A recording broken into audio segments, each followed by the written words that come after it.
tunawasha moto. Maeneo haya Kayole tunawasha moto. Tunasema tunapoenda tunamiliki.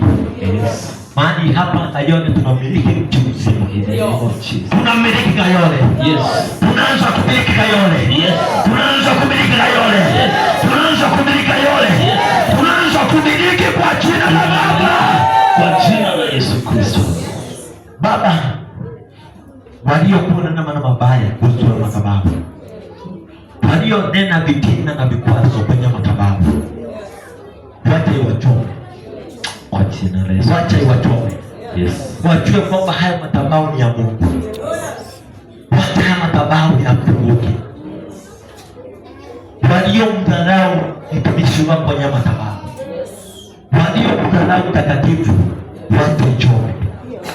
Wacha ichome. Tunatangaza hata kama wana masikio hata wasikie. Tunatangaza wazi. Tunaweka wazi. Waliodharau ya kwamba madhabahu na mahali yanaenda. Jehova, waliomsongea hapa mbele wakiwa walemavu wa ugonjwa, wakiwa walemavu bali fulani, tumetangaza ushindi. Tumetangaza ushindi. Wengine kusongea hapa mbele labda mtakatifu wanakutumainia wewe. Hawana mwingine wa kukimbilia.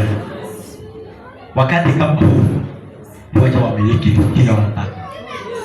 Wacha waliojipatia hapa mbele Baba watupokee. Wacha watupokee. Na tumefungua milango ya kazi kwenye madhabahu. Kila mmoja aliyekuwa na sababu ya kazi, pokea kwa Yesu Kristo. Waliodharau sababu ya walidharauliwa sababu ya kaa chini, wacha wainuke. Madhabahu haya naenda kubariki kazi kwa kila mmoja. Maana nyumba ya Bwana inahitaji pesa. Na tuomba ya kwamba madhabahu siku nyingine iweke tayari kwa neema yako. Na tunaamini ya kwamba mtu ulisema kwamba utatuma mtu mmoja peke yake. Utatuma mtu mmoja na hao bali itabadilika. Na hii kanisa mtu mmoja peke yake atabadilisha maeneo. In the name of Jesus. Na tunajua kwamba yuko hapa.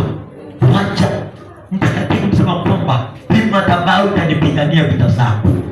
Na anajua kwamba amesikia kwamba haya madhabahu yatawapigania. Wacha wapokee. Wacha wapokee. Wacha wapokee. In the name of Jesus. Tumeachilia ushindi na mamlaka ya Yesu Kristo. Kwa jina la Baba na Mwana na Mtakatifu tunaomba na kuamini. Amen. Yesu makofi unapokaa chini.